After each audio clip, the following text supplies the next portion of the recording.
Green Cooling scores with the 13 Pro-Am Community Rugby League Show. Yes, and it's a big afternoon, and a big congratulations to everybody who's managed to tune in to us on Mixlr. This is 13 Pro-Am Community Rugby League Live. My name's Steve Beach, and alongside me is Dave Parkinson, and we're here for the start of another Challenge Cup run, Parker. Yeah, it's the start of a brand new season as well, isn't it? We've all got hopes. Everyone wants to get to Wembley. Maybe that might be a little bit beyond both of these sides in front of us, but we can but dream, can't we? It's Crosfields against Maryport. We're live here at the Webb Security Recreation Ground, and I tell you what, it's a bit of a step into the unknown, isn't it, for both of these teams? So you've got Maryport, who finished runners-up after a title playoff in the league structure up in CARLA, up in Cumbria, and then they were beaten in the grand final by Wathbrow A.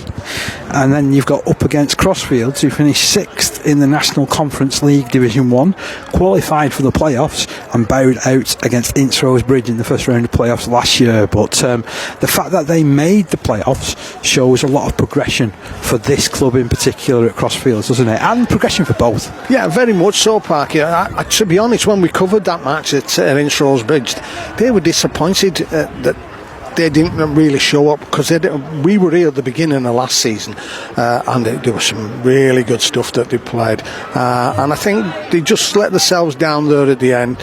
I've got a couple of new recruits this season as well, which I'm sure will help them to push along the way. From a Maryport point of view, what you've got to take into consideration as well, in their up at there in CARLA, they play against a lot of the National Conference Reserve sides. So as much as it's not, the same as the National Conference, they're still coming up against that grade of player on a regular basis.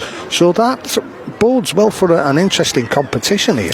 From a Maryport point of view as well, they are a very young set. Don't get me wrong, as we get further on in rugby league land and further on in years, everybody starts to look much more younger than me, to be honest, Steve. But there's a good 7-8 players that are still under the age of 20 in this Maryport side.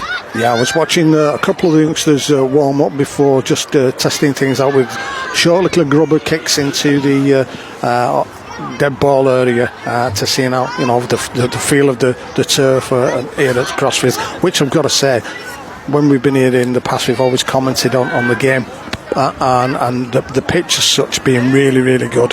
But that's usually in summer. We're here in the depths of winter, and it's looking spectacular, isn't it? Yeah, it's hard to believe that this place was like a Christmas postcard version just a week ago, wasn't it? With -8 temperatures down here at Warrington at night. But it's looking resplendent this afternoon. Crosfields will be playing in their white strip, their change white strip, which makes them look a little bit like Leeds Rhinos about 3 or 4 years ago. Yeah. That's going to be interesting when they catch up with you later on after mentioning that park, being here in Warrington. But yeah, I agree. Before we set out doing a bit of research on obviously the teams as such, and I was looking on Maryport's website, looking at the team, and I thought, do you know what, their kit looks very much like the Crosfields one we watched them playing last season, and I had my fingers crossed that one of the sides had a change strip, and it's very nice indeed. So for the first time today, Steve, shall we go through the team sheets that both of these sides have named? So these are as they have been named on the official team sheet, by the way. So we're kicking off with Crosfields. At fullback we've got Jamie Abram. Then we've got Dylan Bradish, Luke Walker and Joey Colelove in the centres, Ben Lomax on the other wing. At halves we've got Ben Steele at 6, Brad Samway at 7. Then we come to the pack, and we've got prop Tom Millington at 10, Charlie Groke, who's come in from Latchford Albion, I believe, and we commented on him early last season. I think they were playing Ashton, and we were really impressed with him, so it'll be great to see how he goes. Jack Fawkes is in at number 8, Taylor Boyne second row along with Tom Smith, and in the loose is Jack Williams. On the bench today we've got Nathan Taylor, Tom Brown, Elliot Licku and Nathan Lyons. And then for Maryport, we've got Lee Skillen at fullback. It's a back line that includes Danny Herbert on one wing, Luke Cremins on the other, with Mark Lister alongside Jack Shepherd in the centres. At halfback, it's Craig Foster and debutant this afternoon, Lewis Moore. I'm sure everybody back in Maryport and who's made the trip down here today, it'll be fascinating to see how he goes. I know that he's got big raps on him, and he's a young player with plenty of promise, so I'm looking forward to seeing how he travels today. Then it's Alex Woodall, Ethan Williams and Luke Baker in the front row. A back row that includes Joel Baker, Oliver Metcalf and captain Ellis Nixon. And then it's a bench which has Chris Ivyson, Ashley Smith, Ethan Harris and Luke McKnight. That's for the coach Mark Foster. And of course, for Crosfields, it's Rob Campbell who's the coach, who's recently celebrated a year in charge. If you heard our show on Wednesday, he spoke to me at some length about that, because I asked him about kind of what he'd learned. Yeah, very, very much so. And obviously we spoke to him at the end of last season as well. And he, to be fair, that particular day he was a bit harsh on himself. But I thought, all in all, the coach can only do what the coach can do at the end of the day. And he'll be looking to push on the season. Obviously he's got a bit of extra help coming over with Matty Wilson, who used to be over at Burton Wood. And he's down here and obviously helping along with things. Definitely, and you know what? That segues very, very great into our interviews that we have to bring for you. So, here are that very aforementioned Matty Wilson, and there's a segment of the interview that I did with Mark Foster as well. Matt Wilson, first of all, congratulations, welcome to Crosfield. So you're pretty excited for your first game involved at Crosfields being a Challenge Cup tie? Oh yeah, I was watching it on BBC and I was like, please tell us we get a home draw, because it's good for the community. Hopefully we get a lot of supporters down, and Maryport's coming from a long way, and can have a good stab at them, and see how it goes. I suppose as well that they're not a name that readily trips off a fixture list, are they? No, obviously when it first came out, I'd done a bit of research on it. I was watching the videos on YouTube, breaking bits of the game down, looking at, where they're strong, where they're weak, and obviously that's something that we've got to calculate into the sessions. And the big thing for me this year is obviously we've got to grind teams down, and if you don't grind teams down, they'll take advantage of it and they'll grind you down. And I think the higher up the pyramid you go, and this goes for professional or community game, it's about completing, it's about sort of what you do, isn't it? Yeah, so it's your basic skills. Your basic skills will get you home. If you're, for example, if you're out and about and you're doing stupid stuff in your own territory, other teams will punish you for it. Whereas if you stick to a structured plan, do what you're good at and get down to the end of the field and then play expansive rugby. And my thing for me is play what you see. But the lads have knuckled on. We've got some good progress, and hopefully January will show it. Matt, thank you very much. Cheers, thank you very much. Yeah. Okay, so we've heard from a Crosfields point of view what's going to be happening, or what they think is going to be happening in the Challenge Cup. Let's switch sides, shall we? And I've got on the other end of the line the Maryport coach, Mark Foster. Mark, how are you doing, mate? You all right? Yeah, all right, Dave. Nice to speak, yeah. And as well, if we can sort of like look towards the this Challenge Cup game, this is a massive honour, isn't it, for the club? I mean, have they been in the Challenge Cup before? Oh, yeah, it's huge for us, Dave. So the last time we were in the Challenge Cup was 1938 at the Maryport team. They played Barrow, and, well, they got well beat at the time. There's an actual picture in the club from that game, 1938. I think it was 83 points to 3. But, yeah, it was completely unexpected, to be honest. We didn't realise that was the crack, that we were going to be the Cumberland entry. Wathrow obviously ended up winning the league because we were joint top, and Wathrow first team's already in the Challenge Cup. Then we're being invited. But yeah, everybody at the club's looking forward to it. And it's going to be a massive honour for the lads that take the field, and myself as a coach. And as you mentioned, it's all by invitation these days, isn't it, the Challenge Cup? So, I mean, you're doing something right as a club to get the invitation, aren't you? Yeah, obviously the progress that we've made on and off the field, it's rang true when we've got that invite, and we look forward to it, yeah. Do you know much about Crosfields? Not much, obviously. I know they're Warrington based, and they're in NCL1, which we know is a really good standard. we were talking earlier about the standard of CARLA at the minute. I think the top end of CARLA is not too bad, probably on a par with NCL 3, possibly NCL 2 at a push, but the higher up the leagues you go, NCL 1 and obviously the Premier Division, we've been playing against the A teams of your Wath Brows and your Egrements and your Kells, so we know that that's going to be an even bigger jump playing NCL 1 team in Crosfields. So this is going to be a really interesting point of view for yourself as well, seeing where you match up, I suppose. Yeah, it's what we spoke about in our sessions. Nobody's really expecting anything off us. They're just going to see on paper that it's an NCL team against a local regional team. And I've just asked my lads to go out there and give it the best shot, really. Tell you what, it's captured the imagination of the club, though, hasn't it? Is it 2 coach loads of people that are going to be coming down?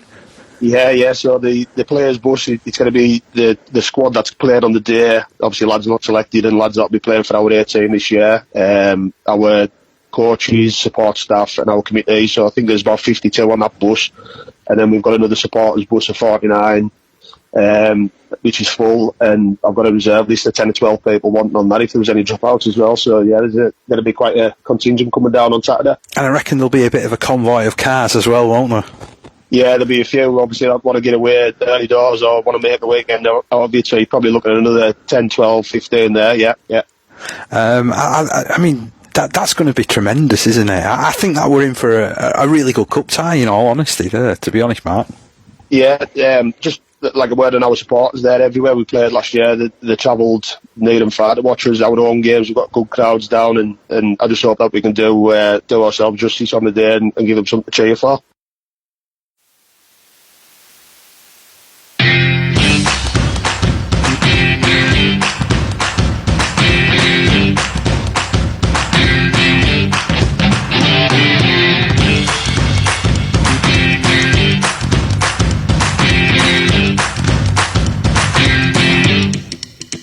Green Cooling scores with the 13 Pro-Am Community Rugby League Show. Brilliant to hear from both sides, really, on this game ahead of us.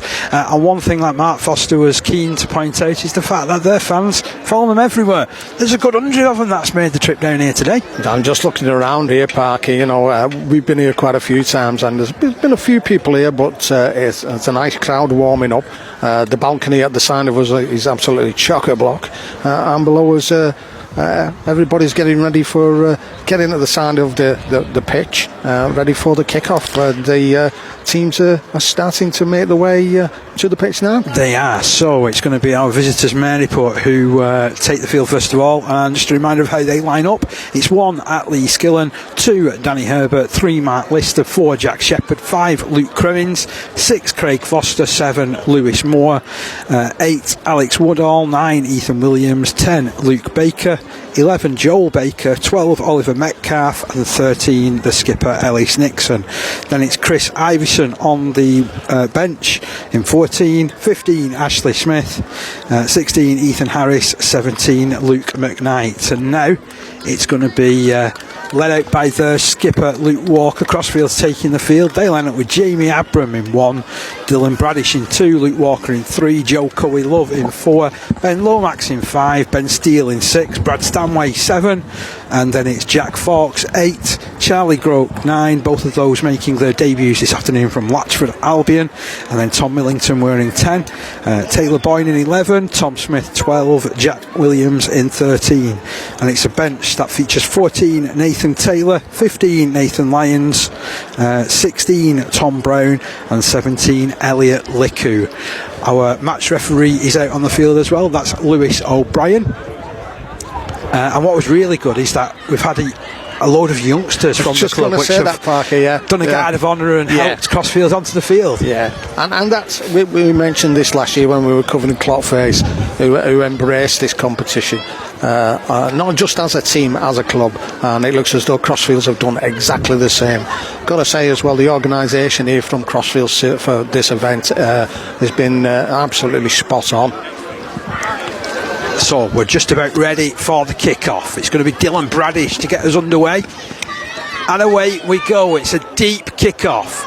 It's allowed to bounce by the visitors from Maryport, who run the ball out to the 10. Just a little bit beyond before the tackle comes in from Jack Fawkes. marking his first action in a Crosfields jersey. Quick movement down the left hand side, and already it's in the arms there of Oliver Metcalf. Metcalf is tackled on the 20-metre line, plays that ball back, the darting out of dummy half in the form of Ethan Williams. Williams just up towards that sort of 30-metre line, brought back towards the centre of the ground. Oh, that was a big collision there.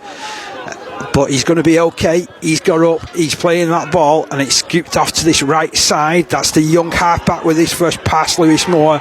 It was put down though by the player that was looking to take it in, Oliver Metcalf, and it is going to be a turnover possession. It's going to be a scrum, and it's going to go down in favour of Crosfields, Steve. Yeah, some good defence there from Crosfields, just managing to tie Maryport down in thereafter, and obviously scrum down now. Youngsters on the Maryport side just got to settle down into this. Crosfields bringing the ball left from this scrum, and it comes out one pass out to that man Luke Walker, who is so dangerous when playing in Community Rugby League. He is the real danger man. For a number of seasons he's been the main fullback down here, but shifted out to the centres today to accommodate the return of Jamie Abram. Back over the shoulder, the run comes in inside that 20-metre line from Taylor Boyne. He's pushed outside the 20, so that was great defence from Maryport. Following up now is that man Tom Millington. Millington inside that 20 again. Under pressure, Grote gets his pass away. Stanway gets it out to Steele. He passes it wide out to Abram, who puts the step on, but the defence catches up with him. Round the legs was Joel Baker. It was good work. The 12 metres out from the line here at Crosfields, out on the right hand side of the pitch. Fawkes with a strong surge just over that 10 again. They're still channeling that right hand side of the field as it comes towards the middle, and Stanway kicks it over to this left side. Will it sit up? No, it won't. There was enough pressure that was put on, but they're still in possession at Crosfields, and they're going to score the first try of the game. Well, it didn't land first of all for Luke Walker, but they managed to play on, and Ben Lomax crosses for the first try of this cup tie, Steve. Yeah, and that try coming on just about 2.5 minutes. Stanway there involved in the centre of things, moving the ball, but to both sides, and then swinging it back over, getting the ball back. Lovely little kick. Just giving it some choice of two players that could have gone for that. But obviously that wasn't taken cleanly by the winger on the Maryport side, and unfortunately it just bounced nicely for the Crosfields. Yeah, so 4 points to 0 in favour of Crosfields. First score of the game going the way of Ben Lomax. Stanway with the attempt at goal was a man that did end up the top points and goal kicker here at Crosfields last season. He was a man that you built up, having seen him a number of times in the past, of being a 75% kicker, and I don't think he had that sort of season last year. Let's see whether he's been practising in the off-season. So 38 goals in all competitions last year. Can he make it number one for 2025? It's just wide. Just pulled it to the left there. So it remains 4 points to 0. He's probably had a quick word with Elliot Licku, saying, I bet Steve said I'd get that one.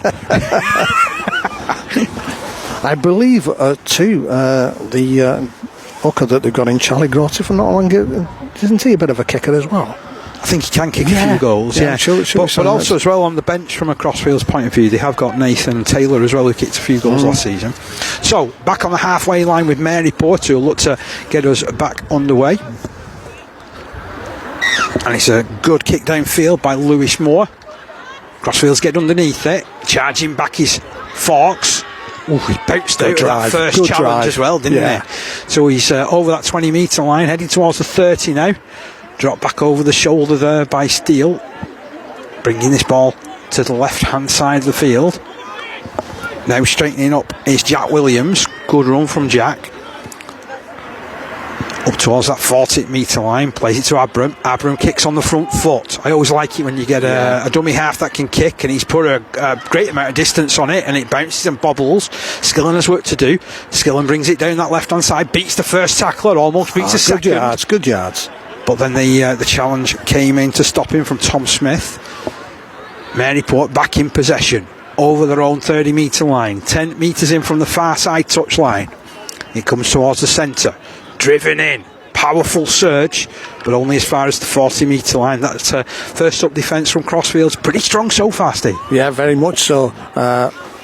Just looking at the Crosfield side, they've got a nice sized pack this season. I must say.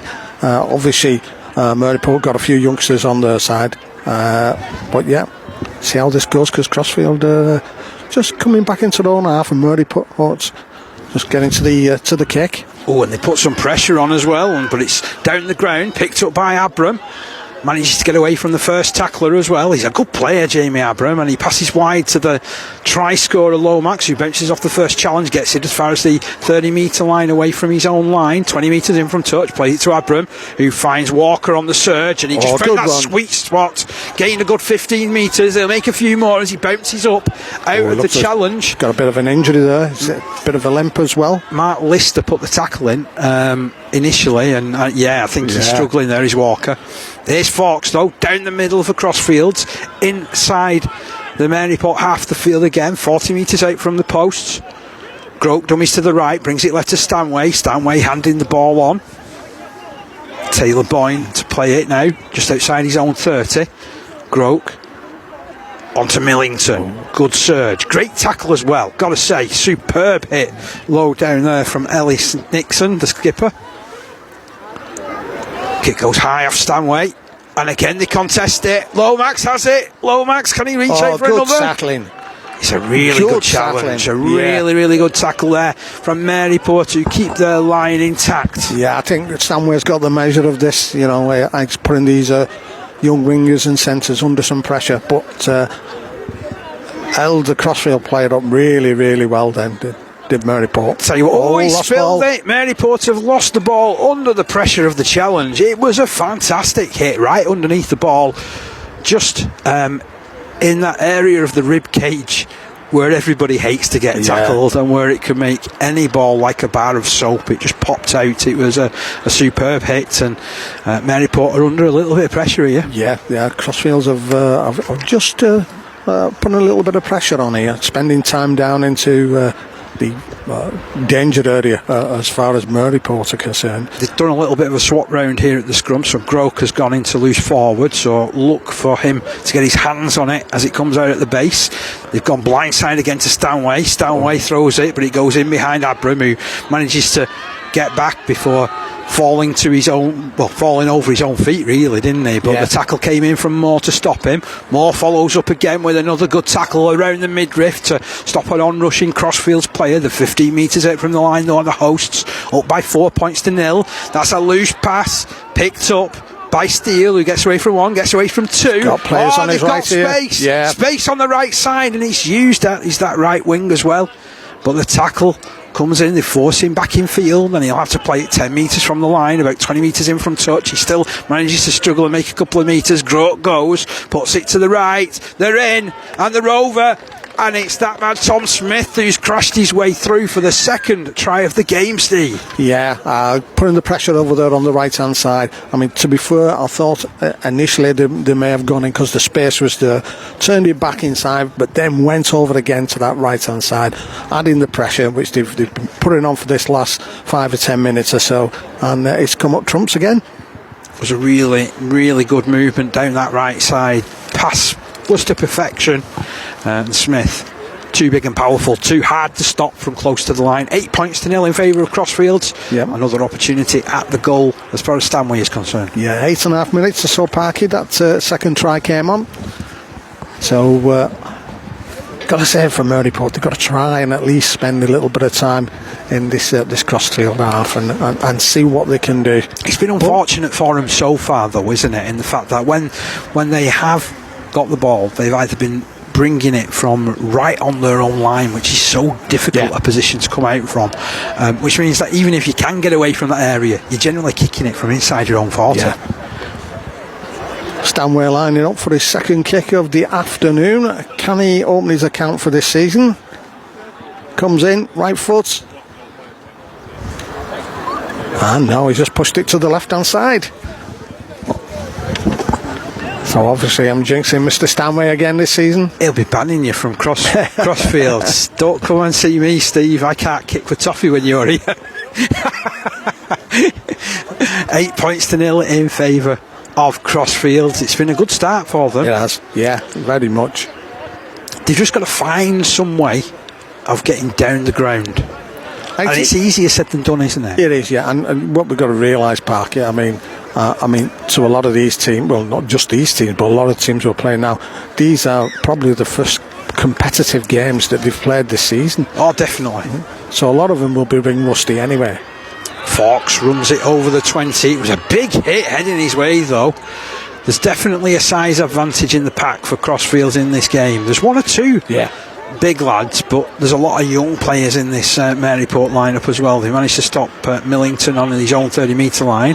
Williams takes it down this left side, almost splits the defence. Ends up being a good tackle low down by Woodall. 6 again. He just hooked the leg, though, did Woodall, and gave away that extra set of 6. And Crosfields not hanging around, advancing down the ground, picking up another 15 metres. Grote goes out of dummy half, feeds it left to Stanway. Stanway lines it up, and then Abram gets it out. Walker out to Lomax. Lomax on the run. Lomax is caught, though. That's a great tackle, but the referee has spotted an obstruction in the background. And it's a player that's tackled without the ball, so the penalty is going the way of Crosfields here, Steve. Yeah, I think it was Stanway. He'd let the ball go, and then they took him out. So it's free kick or a penalty to Crosfields. Stanway just giving the orders. 8 points to 0 so far. Hope you're enjoying the coverage this afternoon. If you're joining us for the very first time, welcome. It's great to have your company. We are going to be doing these types of commentaries all the way through the season. We've got a list of National Conference League games that we want to get through, and also we're looking to go as deep as we can with the community clubs into the Challenge Cup as it will allow us. But Crosfields have kicked a touch. They've tapped the penalty. Williams is inside the 20-metre line here, Steve. Yeah. Same again, just driving it in towards those ports. Taylor Boyne, yeah. Did really well, though. It was a great drive. Grote from dummy half. Millington out to Steele. Steele skips across, feeds it out wide. They've opened up a bit of space. It goes through the hands, but there's a forward pass there from Coey Love.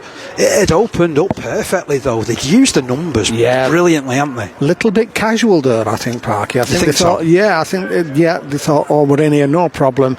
And instead of concentrating on getting the pass right, it was just a little bit too easy for them. Was that a bit too training park? Yeah.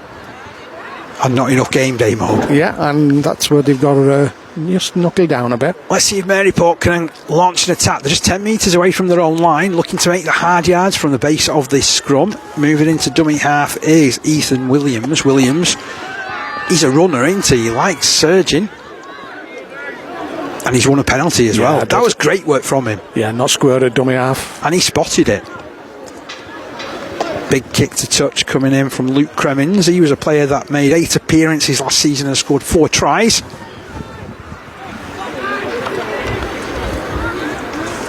This penalty has pushed Maryport up to their own 40-metre line. Ethan Williams to tap, takes it in field. Running from deep, making some hard yards. There is Ellis Nixon. 4 tries for him last year. He was a bit of a stalwart for the side. 18 games. Again, solid progress forward. This time from Joel Baker. This is much better. How can they finish this set off? More through hands. He looks really young, does Alex Woodall. Keane as mustard prop forward. And then there's the other prop forward, Luke Baker, on the other side of the ruck. Proving difficult to put down. 2 players were hanging off him. They're lucky not to give a penalty away there, Crosfields. It goes out to the left-hand side. Lovely work. He's through. It's a massive run. Slipped over the head there by Craig Foster. That's better, though. Foster showed a clean pair of heels to the defence there, didn't he? Managed to shimmy his way through a gap, and then unfortunately the pass out the back just drifted forward. But that's how dangerous this Maryport side can be. And that's it. It's that balancing that you were just saying, the size of Crosfields compared to Maryport. The thing is, for Maryport, they may be smaller, but that means that you've got young, fast lads in there who, if they get a bit of space, could cause some problems for Crosfields. So they've just got to be on the wary side. They've brought my favourite player, Elliot Liku, on at the moment. So he will take a lot of energy out of this Maryport youngsters, I'm sure, with his drives.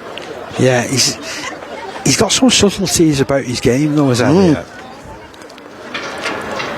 But it's an interesting switch at this point of the match, 15 minutes in. Starting as we were for Maryport at the moment, no changes made, but Williams being the first player that's been withdrawn for a quick breather by Crosfields. It's Coy Love off the back of the scrum, making 10 metres. The defence is good, but then there was no need for the second player to flop on. That was Craig Foster, and he's been penalised for it as well as Foster. Those are the things they've got to cut out, Park. As I said, they've got to spend time down here, and now they've just lost another 20 metres or so from a kick by Stanway. Well, it just means in the last 30 seconds they've lost 40 metres, haven't they? Yeah. And really, you don't want to be inviting this Crossfield side onto you. No. They have got players who can hurt, especially looking out for Dylan Bradish down that right side. He's already had a try chalked off, scored 13 tries in 13 games last season. So they're approaching the halfway line from the tap are Crossfields. Fawkes plays it. Infield it comes to Steele. Steele releases it to the last try scorer, Tom Smith. I think he's a rather underrated player, Tom Smith, to be fair. Groke, that's away. Gains good 5 or 6 metres. The defence didn't fall for it. Ended up being a good challenge from Woodall. Out to the left with Stanway. Stanway working his channel well. Handing the ball further wide. And he was running onto the lap like a steam train was Taylor Boyne. 15 metres he got. And Groke, again, working wonders from dummy half to get up to the 10. Last tackle has been reached here for Crossfields, though. Where's Stanway? He's going to have his DNA all over this one. Kick. Here it comes. Crossfields kicking Crossfield. Oh, and it spilled, but it's gone back and cleaned up defended. over on that side by Joe Baker. But once again, they're just 5 metres away from their own line here, Maryport, and doing the hard work. Nobody likes bringing the ball out from this sort of position. If you can trap any team in an area of the field, this is where you want to do it, isn't it? Yeah. And the other thing is, obviously, it takes the energy out of you, and it's demoralising, isn't it? If you're not spending anything like a decent amount of time in the opposition's are. Nixon with a good run to the 20-metre line. Quick play of the ball too. Williams sends it down the left, and then the defence charges in and closes down Craig Foster. Foster's tackled on the last tackle. So the ball comes to the middle. It's a rush kick down the ground from Lewis Moore. Clears the halfway line, and then it stands up perfectly for Lomax, who almost takes a tumble but manages to regain his feet. And then he needs to check his studs, because he nearly went down again, didn't he? It's all over the place. Another change made on Crossfield's ranks. So this is Tom Brown who's going on as Coy Love disappears underneath a two-man challenge over on that right-hand side of the field. Starting to get to grips with this defensive duties now, though, I feel, and Maryport. It's took a little bit of time, but they're responding to it well as Stanway comes down this left side, feeds it out. Walker to Lomax, and Lomax drops it. He had a couple of defenders who were starting to drift into his eye line, and I think he was in two minds of whether to try and pin his ears down or kick the ball over the top, but in the end he dropped it. I think he also was wondering, if I can keep hold of this ball just a little bit longer, can draw the winger a little bit more, but he didn't bite as much as he thought he might do. Well, Walker is still limping around a little bit, isn't he, Luke? But we've seen him over this last couple of minutes when he has got his hands on the ball. He's not as hampered as he was earlier on in the game. 19 minutes gone. 8 points to 0 in favour of Crossfields. We have got a stoppage just at the moment, whilst I think that's Alice Nixon who's receiving a little bit of attention. He's got his back to us here, so I can't quite make up the number. But he's been certainly one that's been throwing himself around, hasn't he? Yeah. You know, it's been a captain's knock for him. Yeah, he's leading the way, which is, you know, that's the way to do it, really, as a captain, isn't it? To lead by example. So this, of course, is the BetFred Challenge Cup Round 1. We're delighted to have your company this afternoon at the Web Security Recreation Ground. My name's Dave Parkinson. The other voice that you can hear is Steve Beach, and we welcome you. We hope you're enjoying the coverage so far. We want you to stick with it, because I think that we're in for a Maryport fight back. So they've got the ball. They're coming out from their own 20-metre line. Williams at dummy half, spins the ball to his right. Well, that was a good run. That's turned into a really good meters, to be honest. Stanway has dived over the top, and the fullback Skillen, he'll play it. They're over the 20-metre line. Offside, yeah. You know, that was really, really smart play, and they were going to get penalised all the time because they lost the 2 rucks there, did Crosfields. Really quick play from Maryport, and they'll advance down the ground now that we could be catching this ball. No, thankfully it's gone on the bowling green to our left side. Yep. It's a great place here. This it's beautiful. It's beautiful. Web Security Recreation Ground here at Crosfields.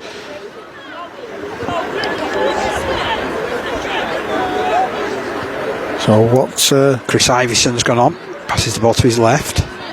Run comes in now from Luke Baker up towards that 40-metre line inside the Crosfields half the field. They'll continue going down the left. Good work again, good yards over that 30. Numbers put into the stop from Crosfields. Scheming away is Ivison. On to Foster. Foster linking play. Ball out now with Lewis Moore. Lewis Moore draws the defence. Hands it on to Metcalf. Metcalf just about held. Sorry, Steve. Yeah, they're not frightened of giving balls somewhere. I think these youngsters, it's going from both sides through hands really swiftly. Woodall after taking 2 passes before the ball got to him, just to amplify Steve's point. Kick comes in, low down from Foster. Really constructive play that, and it takes Bradish all of his strength just to take it in, and he's been barreled back 5 or 6 metres. So they're under a bit of pressure here in this set now across fields. Yeah, nothing silly from Maryport now. Don't give stupid penalties away. Just make them work for it. There's the fullback Abram, just about reaching the 10-metre mark and a little bit beyond. Can they keep this up, this defence? It's a good surge, and it's won a penalty as well, and that was purely because Tom Brown just ran really heads up, didn't he? So he was always going to drag a penalty out, and it was a high contact. Yeah, and you've got Licker and Brown there on the now, who are going to take at least 3 men each from a tackling point of view. If you're just joining us, it's 8-0 in favour of Crosfields. Tries after 3 minutes from Lomax and 9 minutes from Tom Smith tell the tale of the tape thus far. We've been going for 22 minutes in this half, and Crosfields have this penalty 30 metres from their own line, which they will tap 10 metres in from touch. Steele passes on to Brown. Brown charges on. Good work from him. No nonsense, Brown. Just give me the ball. I'll tuck it under my wing. Liku, exactly the same. Big surge. Put down near the halfway line. Groke again spins it to the right. Steele taking on the defence. I like halfbacks that are direct. They take the defence on before looking for the options. Liku once more. Passes out the back to Stanway. Stanway links with Abram. Abram further wide to Walker. Walker drifts across a couple of tacklers. Eventually falls to the hit that came low down from Danny Herbert. But they keep the ball moving here, and it's a clever switch of play and a big surge. But Walker has decided to take matters into his own hands with Metcalf. And we could be seeing some after there, because everybody is piling in and sticking up for their teammates. Referee and touch judges just watching proceedings. Eventually the red mist kind of goes away, and our match officials have a decision to make here, Steve. Could be interesting this, because there was a couple of punches thrown. They weren't severe ones, but certainly were. So whether there'll be any cards coming, it will going to be interesting. And certainly Maryport don't need any cards. So referee Lewis O'Brien taking the reports of both of these touch judges. He's going to now have a word with Metcalf. Walker's not far away. He's been sent to the bin for 10 minutes as Metcalf. So Metcalf binned in the 24th minute.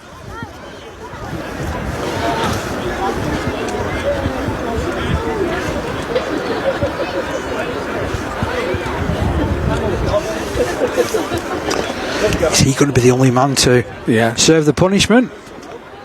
Certainly looks like it. Looks like Crosfields are getting the penalty as well. Yeah, I mean Walker's lucky there to a certain degree. I think he is, because he's retaliating. Exactly, yeah. And the retaliator quite often gets penalised in this sport. Exactly, yeah. So Crosfields Suppose they can count themselves a little bit lucky to also not be down to 12 players as it stands at the moment. So Metcalf's in the bin. But not what they wanted to go down to 12 men though, Maryport. Let's see how they manage this, and I'm sure Stanway will be trying to stretch them both left and right and really take some energy out of them with these two big prop forwards. Stanway goes directly to Taylor Boyne, who's on the edge of that 20-metre line. He'll play this to Groke. Groke lines it up for Brown. It's a big surge. Takes 3 to get to grips with him. They just about have wrestled him. He's still on his feet though as he plays it. Grote, long ball out to Stanway. Stanway onto Steele. Steele out to Abram. They're going down the right side. It's opened up. And Joe Coelove touches down. That was clinical. They used the numbers, the accuracy of the passing. That was straight off the training ground. Yeah, 25 minutes gone, Parky. And as we said, you said you just used the numbers. Stanway just saying that side, even with a full complement on from Maryport, has been the side they've been going to, and obviously there's going to be more space as after dragging them into to the side. I have to say Crosfields made that look so simple, but you need the players running the right angles, running the right lines, and just being there in support and offering themselves up. So it's perhaps a little bit easier talking about it than it is doing it. This is interesting. Is it Jamie Abrams kicking for goal? I noticed Stanway's in the group model, so it's certainly not him. I know that Groke's come off to the bench. On in his place has gone Taylor. You're right, here it is Jamie Abram. So Abram himself kicked 2 goals last season. Not making it easy for the goal kickers when they are scoring, are they? No. So I suppose that's one thing that Stanway can say: you don't make it easier for yourself, do you? So currently 12 points to 0. Change made on the Maryport side as well. I noticed that starting prop Luke Baker is leaving the field. Notable point here for Luke Baker, right? You wouldn't think a prop forward would have been near the top of the try scoring charts for a club, would you? But he got 9 tries last season. I could see that. Yeah, the way he just gets his head down and chews up the meters, doesn't he? Kick comes in from Abram. And again, unsuccessful. Just wide this time from Abram. So still they haven't been able to break that goal-kicking duck. But the lead by 12 points to 0 to Crosfields. Hope you're enjoying the coverage this afternoon. It is round 1 of the BetFred Challenge Cup for 2025. Things have got away from us a little bit, haven't they, with the way that this competition has been drawn, because already they've got the draw out for the 3rd round, but it's very complicated, so we're not even going to touch any of those because there's so many things with round 1 nowhere near completed yet. No, that's right. But if I'm not wrong, the winners of these will take on Barrow. And a little bit of... I look for, rugby league stories. Myself, as the ball is rammed back by Brown. Might have to come back to this story. I will give it, perhaps at half time. But there's a link between Barrow and both of these teams. And the Challenge Cup. So, I'll tell you about that in a bit as Taylor feeds the ball infield looking for Bradish, who's obviously been told to get a bit more involved, or fancies getting a bit more involved, so he's appeared right in the middle of the field. Here's Lomax. It's a good carry from Lomax. Bounces out of the first challenge, goes over the halfway. Quick play the ball as well. Taylor's spotted a bit of space, but he's closed down pretty quickly. Well met there on that occasion from Maryport. They've run through the tackles here of Crosfields. It's put up into the air and it's taken. It's a good take on this side as well by Herbert. A bit more confident this time round from Herbert, wasn't it? And Maryport 10 metres away from their own line, looking to build from deep. There's the prop forward Woodall, put down in the middle of the field. Shuffled to the left by Iverson, and it goes further wide as well.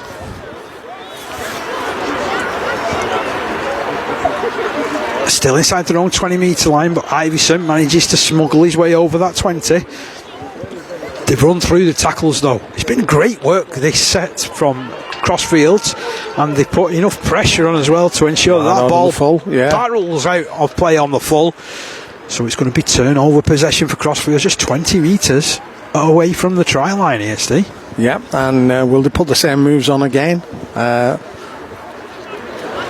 I'm sure Stanway will be looking to stretch things and putting both these wingers under some pressure with these kicks that are doing, because they are causing lots and lots of problems for them.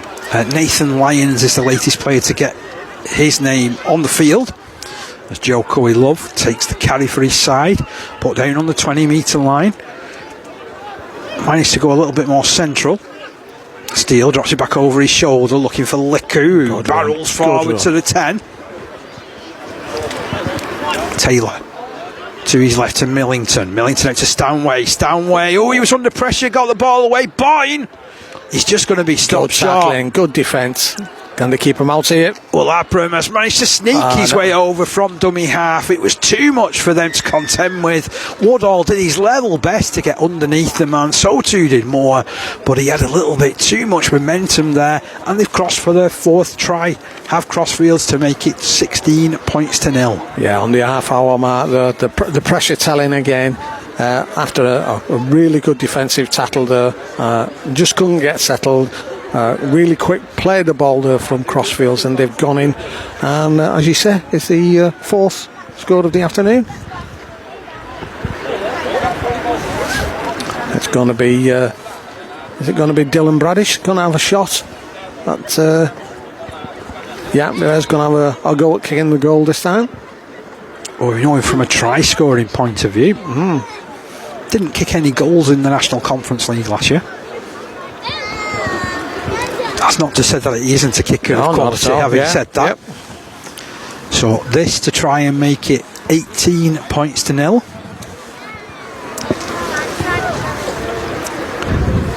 Ten metres in from touch. That's where he's trying to try and kick it from.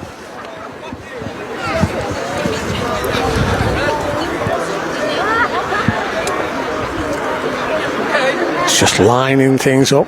Oh, I thought he was going to be a front-on kicker then. The way he got back, then he took the step to the side. Left-footed kicker. Just weighing things up.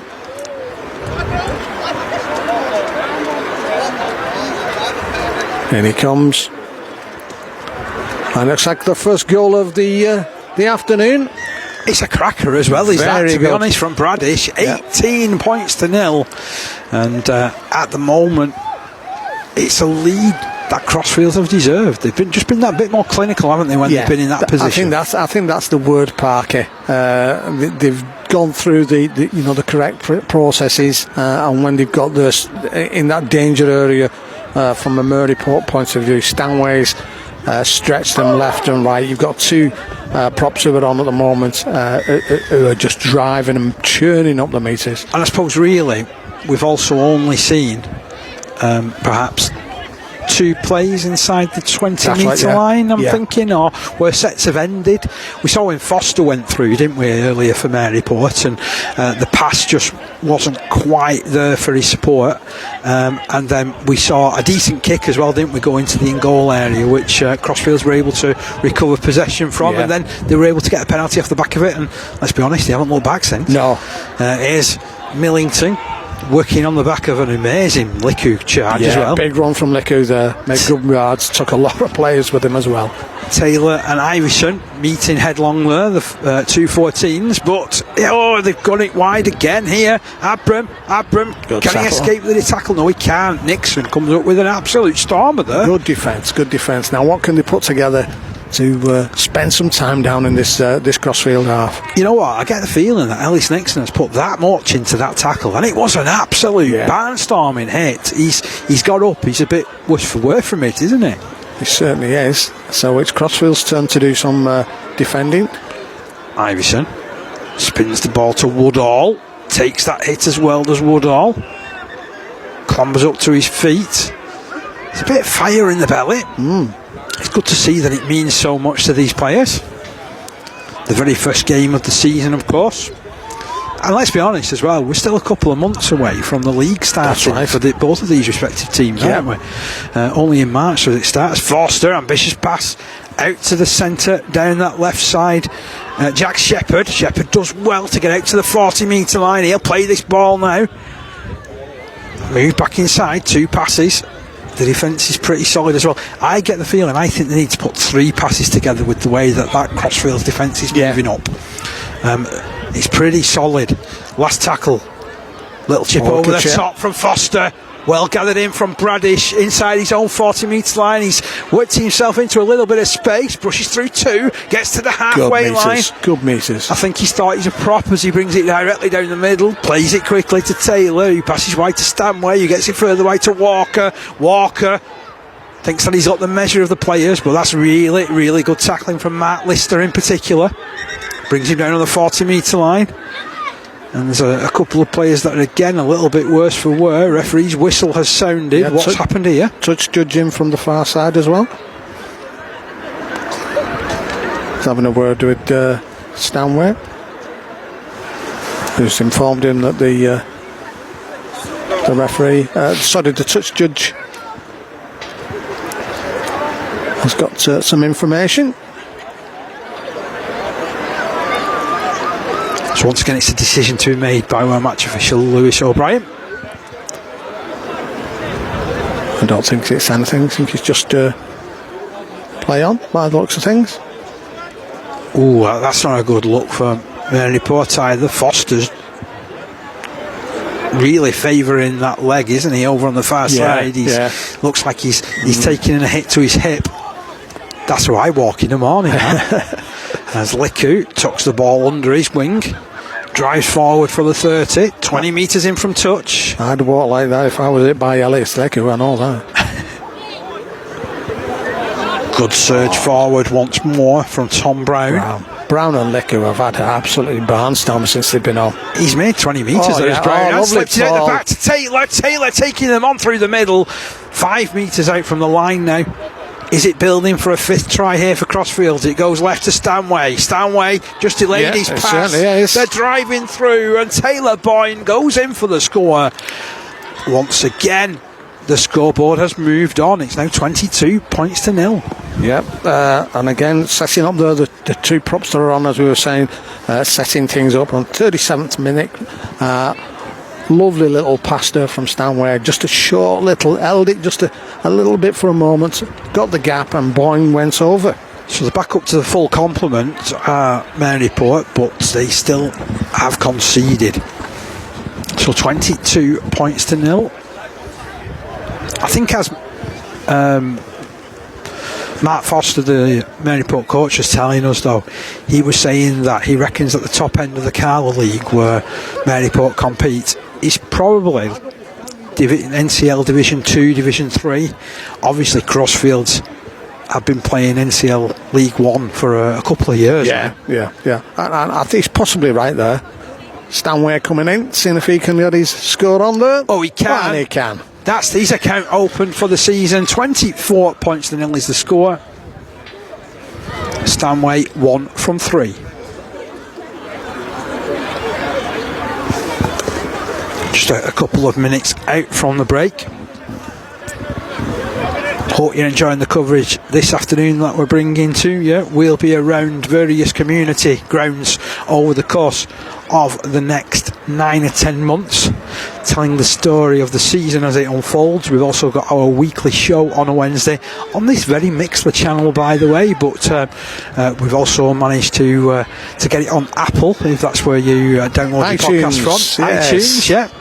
And well, we're looking at other places where we can get it now, platforms will be but we'll let you know as it advances. But 24 points to 0, and it's Crosfields are doing the advancing through Brown through the middle. He's charging another 15 metres, turns round. It's almost like he doesn't need to look before offloading, because Taylor's going to be there. Taylor will play it 45 metres from his own line. Williams takes the carry. Stupid.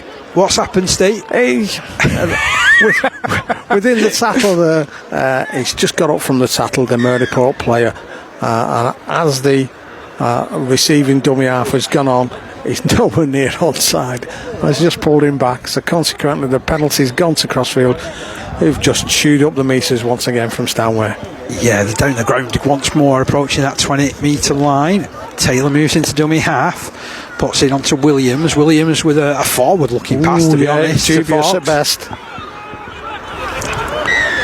They've won another penalty though, and in fact, somebody said something. I think it's Foster who said something. Is it? It could well it's be a yellow card anyway. So once again, they're down to 12 men, and it is Foster who has been sin-binned. To their own worst enemy at the moment. Maryport, unfortunately. He's done too much talking back to the referee. Yeah. That's what we should say there as well.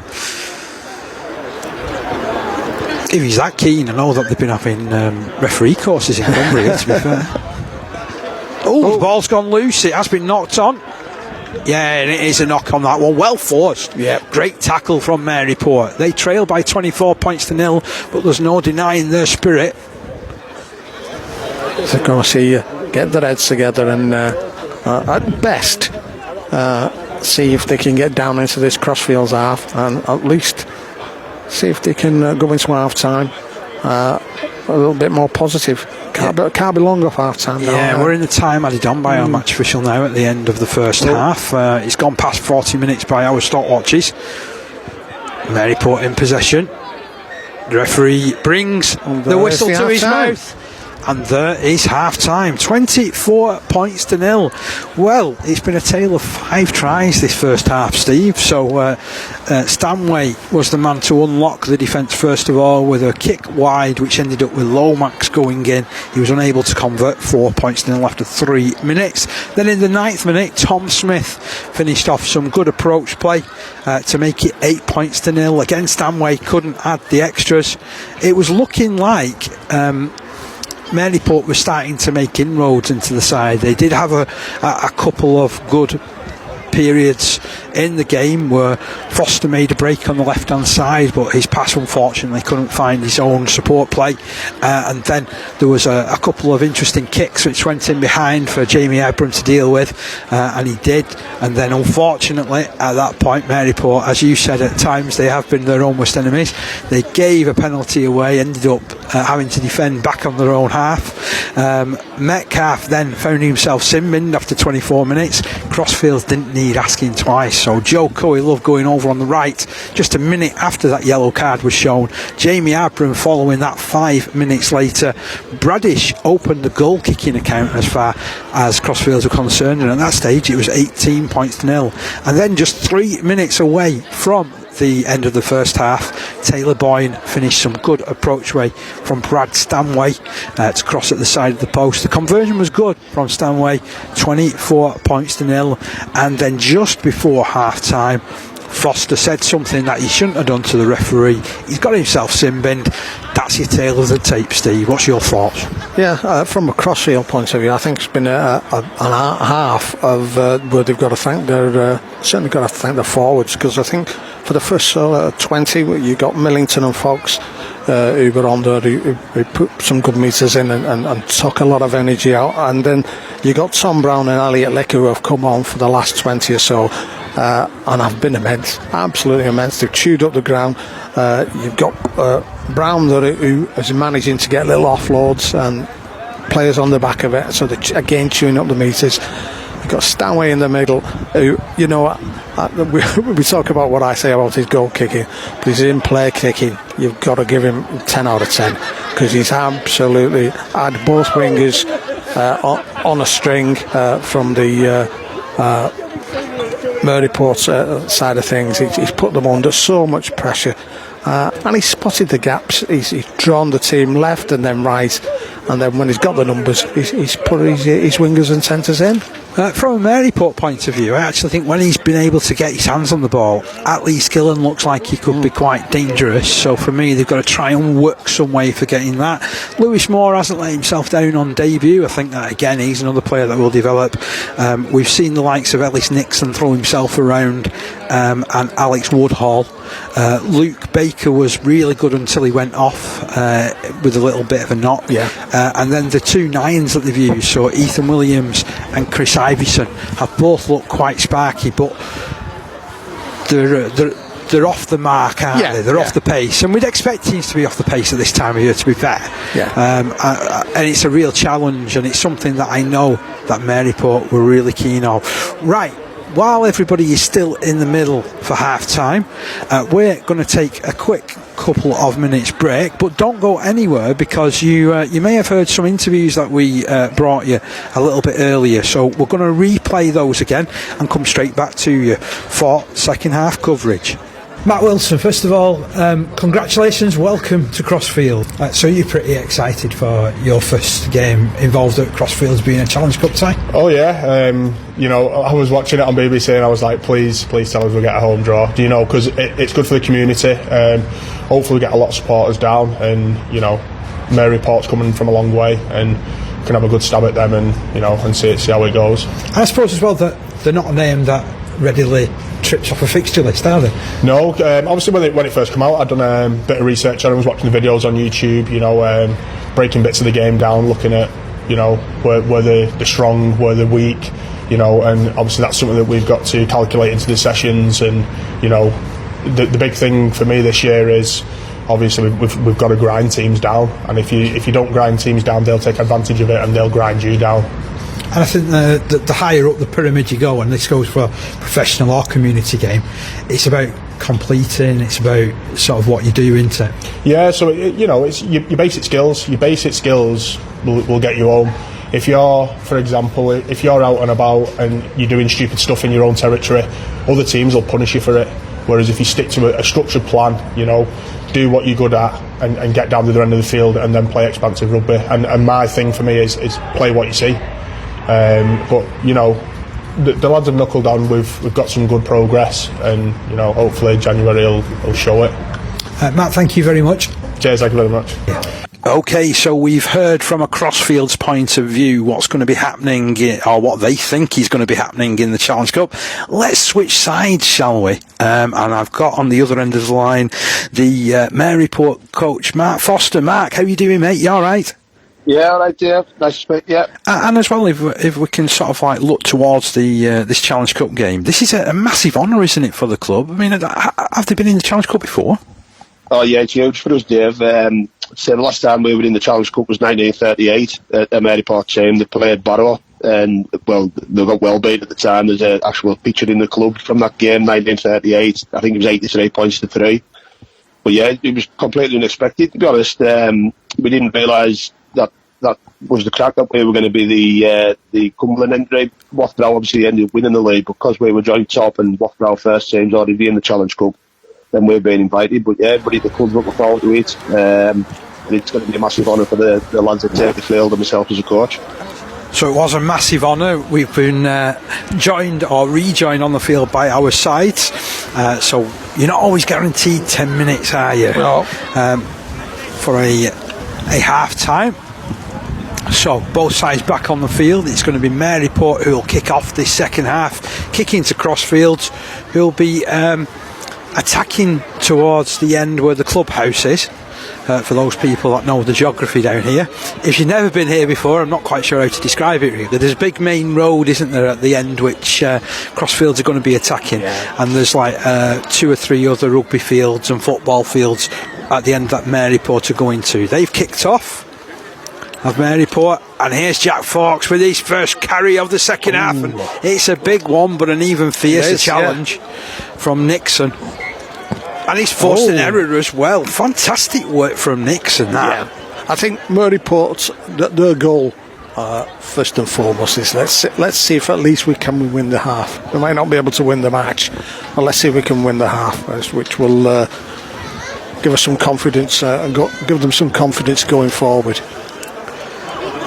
Certainly still one man down, though. I was going to say, certainly they can look to make a big start to this second half as Nixon feeds the scrum, ball comes out, goes the way of the young halfback Moore, who spins it further wide to Skillen. I said that we wanted to see a little bit more of Skillen with his hands on the ball, and that he does look like he can make inroads into a side. He scored 6 tries last season.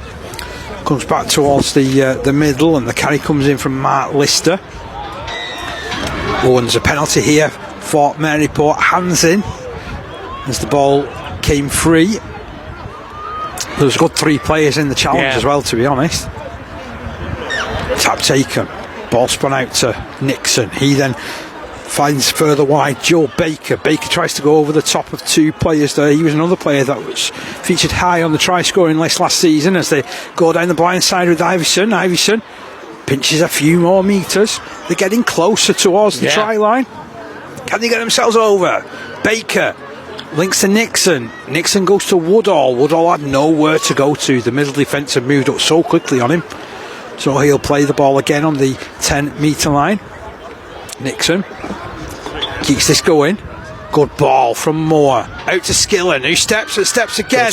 Gets through two challenges. He's put down close to the line. Ooh. Ever so close to opening the score. He's lost the ball, but there is a penalty once again for hands being in at the ruck. Tap taken. They'll carry on with this pressure here. Nixon across, looking for a runner. Good tackling. Good tackling. Unfortunately for Ashley Smith, that defence was really good, as Steve was enthusing about. And the 10 metres away from the line again. Iverson back over his shoulder, looking for Baker. Baker for the line. Baker's 2 metres out. Iverson. Options both left and side of the ruck, left and right of the ruck, I should say. But in the end, he didn't use either of them. He decided to go underneath the post, ended up being held up. So he's back to the 10 metre line where the tackle count will resume. This is so much better, Parky, for me. Just Shules wants to get into that danger area of Crosfield danger area that, you know, they've got it in them to cause some problems. Nixon finds Moore. Moore drifts off to the right, hands it on to Skillen. Skillen, he's got that devilish step, hasn't he? Yeah. And it takes him past players. You know what I like? I like when you've not seen much of a player and then you're thinking there's definitely more to it. As the kick comes in from Nixon, chases after it. Has he scored? Oh, it's a knock on. It's a knock on. I'm not sure how it ended up being a knock on. In fact, he's knocked out of the ground, so it is going to be a dropout from under the post. And as I said before the kick-off, they were trying those little grubbers into the goal area, and it nearly bird fruit that time, Parker. Now, interestingly enough, I know it's not happened here, dropouts this season can be classed a little bit like the Australian ones, you know, where you don't get penalised if you don't make the 10, and they're just turnovers. So it was a lengthy dropout anyway. He went a good 30-40 metres. But they're right back on them again here in Maryport. Iverson inside the 20. He'll play this ball to Lewis Moore. Moore to his left. Nixon over his shoulder. Unfortunately, it's put down by Ashley Smith. And the pressure is relieved. And there's a few of those Crosfields players looking a bit happy at that. Yeah. There's a couple of hands on hips as well, to be fair. Yeah. They've been under non-stop pressure for the first 4 minutes of the second half. They have. They've certainly, I mean, they've given a few penalties away, and obviously Maryport have moved them about from side to side. So I was saying earlier on, they're a young side, so there's some speed in the legs. But scrum down here, head and feet to Crossfields. Let's see what they can do. Great to have you still with us, by the way. If you're listening in or you've just tuned in to us, it's currently 24 points nil in favour of Crossfields, who scored 5 tries in this game. But a really promising start to the second half for Maryport, to put incessant pressure on 4 minutes of it before losing the ball, and Crossfields having to build from deep and struggling to get away from their own end so far. Taylor, wide pass onto Williams, who drops it back. There's a slip in the defensive line. They're down the ground. Williams supports. He's over the halfway line, and that's a great tackle from Skillen. We've seen both parts of his game now, and unfortunately there's a bit of an injury there for Joel Baker. He's gone down. A bad hit to his leg. Don't know whether he's got a cramp. He's got a sudden onset of cramp. But that's it, isn't it? You know, it's early pre-season. You've not got a lot of miles under your belt.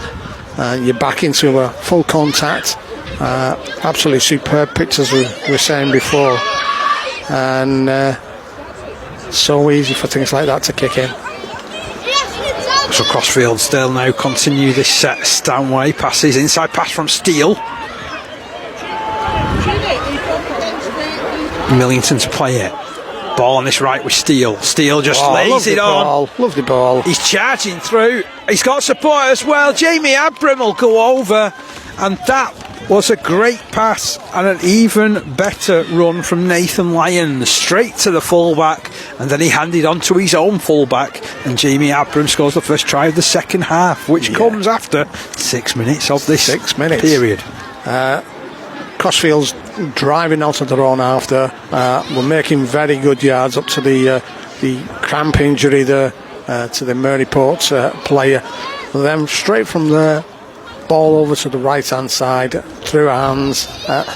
Just those little passes, the players are on the end of them and managing to get through. It's that catch-22 where it's sticking for Crosfields, but little passes like that, some of them have gone down for Maryport. Certainly in the first half, they're making little, sort of mistakes like that.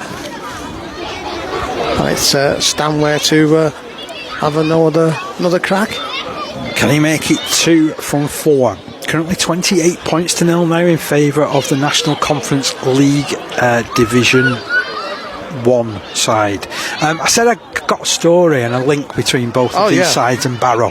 Yeah. So whoever wins will go up to Barrow in round 2 of the Challenge Cup. And this link, it's Barrow the club, is it? Barrow the club, yes, so it is. So Crosfields back in the 1960s played a Challenge Cup game against Barrow, which they lost by 11 points to 2. Ooh.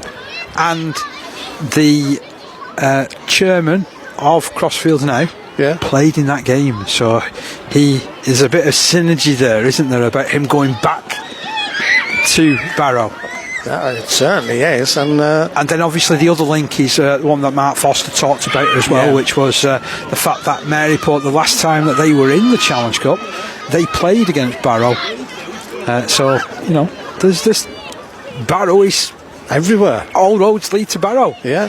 Meanwhile, was that goal a success? It certainly was. It was a really good kick from Stanway, straight down the middle. We shouldn't comment on any kicks that he puts in now, should we? Here we go. Stanway 2 from 4 and 30 points to 0. Hope you're enjoying the coverage of this game this afternoon, the first of our broadcasts this season. Crosfields 30 points to 0 up. They've been tested at times by this Maryport side. Yeah.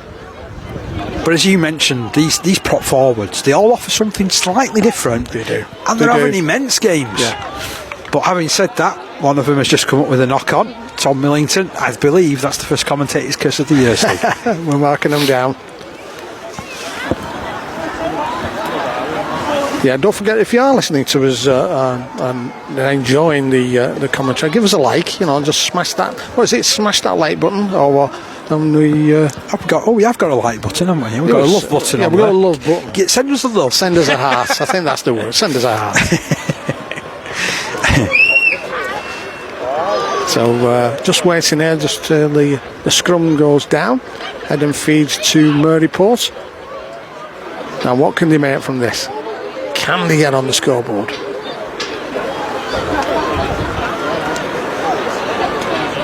Looks like they're putting a bit of a move on. Hooker's gone to dummy half. Oh, it was a great hit that came in from the back of that scrum, and unfortunately for Mark Lister, the ball just popped out like a bar of soap, didn't it? So Crosfields have it again on their own 40-metre line. Millington takes over with a drive, eager to make amends for his last error. I bet he'll do everything he can to make sure this is a proper play of the ball. And he does, as Taylor spins it wide out to Steele. It goes further wide. And Corey Love is all wrapped up there. Strong challenge heading his way by Jack Shepherd, by the way. Big run from Brown.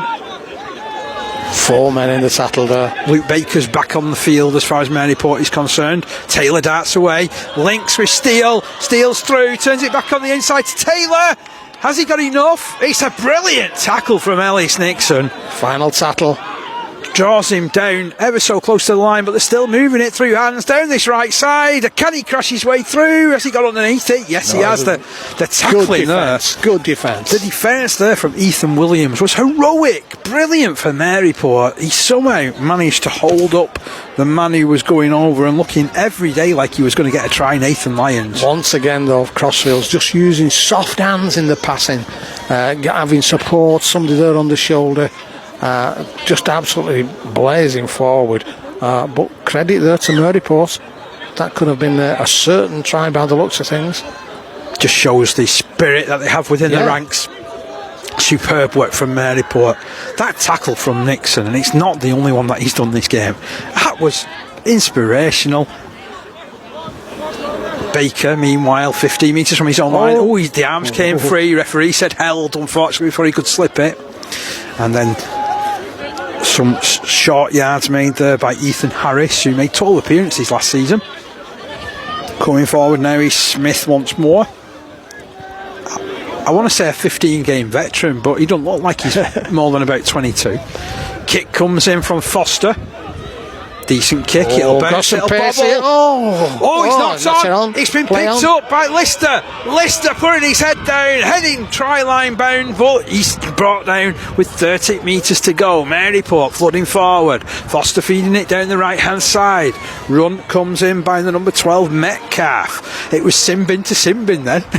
And then it's turned back in field to Nixon, picking up the running of Harris to the edge of the 20-metre line. Can they get some reward here, Maryport? Trailing by 30 points to 0 at the CARLA Premier Division side, who got all the way to the grand final last year. Foster almost getting through there as well. Got to say, this Craig Foster gives me the Danny Cassidy vibes in his play and his look as well. It's Baker. 9 tries last season for him, like I mentioned before, Luke Baker, and he's just about dragged down short. Stanway's got himself involved in the challenge as well. He had to come in. There might be space elsewhere. Nixon over the top. Knock on, and it's knocked on by Crosfields. More pressure from Maryport. Much better in this second half. We're now 13 minutes in, just the one try conceded. I'm really unlucky not to get a score of the roll in that set. Got to say, everything now that's going through Craig Foster, I mean, it's really giving the ball some moving her about really, really quick, and he's involving himself more and more in this game. He's got to make amends, hasn't he, after getting himself simmed? I think he realises that, to be honest. He realises it was the wrong thing. He gets his hands on the ball, slips it out wide. A powerful run forward by Jack Shepherd to the 10. Can they manage to scheme their way over? Ethan Williams picking up the runner. The defence is pretty solid though, 2 metres out from the line. Williams once again moves into dummy half. Will he go it alone? No, he won't. This time he'll find Foster. Foster switch pass there for Baker. Baker, can he go all the way? No, he can't. He's just about held up. There's 4 players around him. And Baker will play it. Williams over the top to Foster. Foster taking the line on himself. Oh, he dummied left, he dummied right.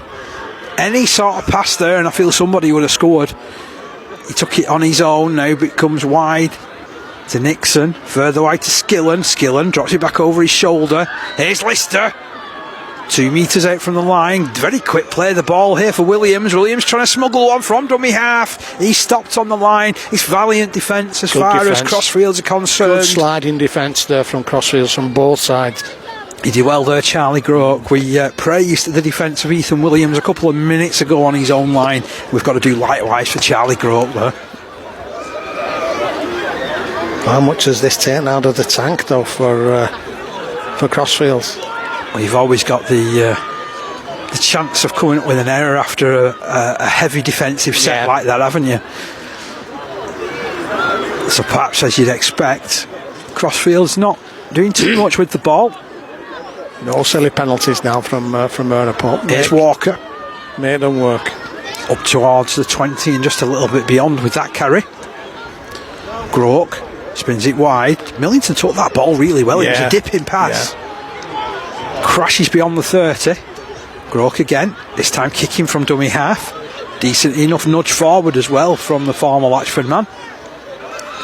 Skillen plays it with the boot, picks it up, starts the counter attack, and it's a good run. He was up against 4 players there and he still managed to force them backwards, so he'll play it on his own 30 metre line, trailing by 30 points to 0 on his side. But Cremings with the next carry gains another 6 or 7 metres. This is spirited stuff from Maryport. We'd expect nothing less from a Cumbrian side as Herbert drags his side over his own 40. Williams onto Foster. Foster then back over his shoulder as well, and it's good work from Smith. Quick play of the ball as well. Williams goes Good down the run. ground. Oh, Lays it off for Joel Baker. He's upended as well, to be honest. As he passed the ball, it was right on the point of contact, wasn't it? that's a cuss play tackle, that, to be fair.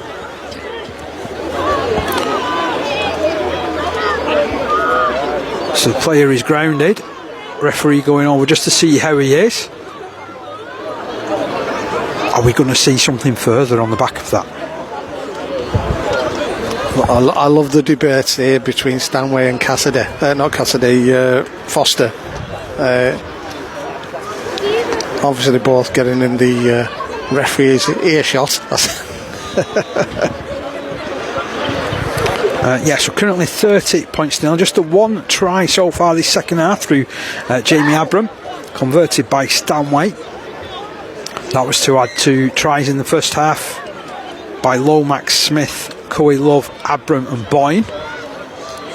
Meanwhile, that's kicked high, it's kicked long, it's allowed to bounce by Abram, who throws an outrageous dummy out to the left, then ducks down the right. Only as far as 3 tacklers, still inside his own 20-metre line. I'm not quite sure what Elliot Licker is doing standing directly alongside dummy half, but the ball is passed right to Coy Love. It's great to mention Coy Love again. He was such a talismanic sort of player, wasn't he, for both Widnes and Warrington. Infield, it's moved to Williams. Good run from Williams, that from a Crosfield point of view. Jack Williams ends up getting stopped. Oliver Metcalf was all over him as well. Stanway. Oh, it's intercepted. Oh. Brilliant from Nixon. Nixon judged that. Has he got the pace? Abram stopping him. Abram, brilliant tackle. As he held him down. He's held him down. That's 10 minutes in the bin for Abram. And he had to do it. And to be fair, he had to do it. He's took one for the team there, hasn't he? How outrageous was that from Nixon, though? A cheeky intercept for Stanway, and he nearly went all the way. Style, didn't he? He nearly went all the way. Can they capitalise on the X's man now? Lister with the first carry of the set. He's driven it virtually to the line. Can they get over it? It's no more than they deserve with their second half play. Second half's been much more improved. Ball moved wide to Foster. Foster throws a dummy, surges on.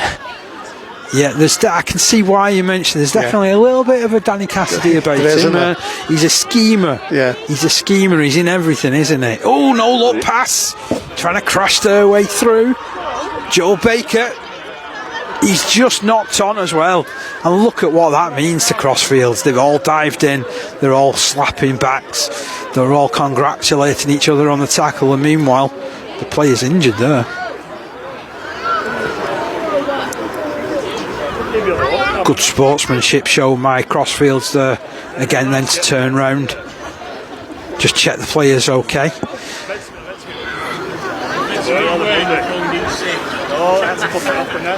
Yeah, I've got to say once again, Parky, great crowd here. 3 sides of the ground have got plenty of supporters on. And even behind the far side, there's a group of kids amongst the branches of the trees. Yeah. Don't let anybody from health and safety spot you. And there is some people. So there's people right round the ground, isn't there? Really, to be fair. And like good amateur rugby, there's a couple of dogs knocking about somewhere as well. You know, you can't get enough dogs at rugby matches. I think that we should try that. You know, for our Facebook page, our people should do, because they do like dogs at polling stations and stuff like that. We should do dogs at community venues. Now I do know that there is somewhere you can't take your dog in. So, for example, Lock Lane, you can't take a dog into Lock Lane. Very French would be made up about that. So, why people take dogs to rugby league matches, I'll never know. Meanwhile, Crosfields are in possession off the back of that scrum, and the game has got underway again beneath us. And that's a solid surge as well from Tom Smith, who's gone back onto the field.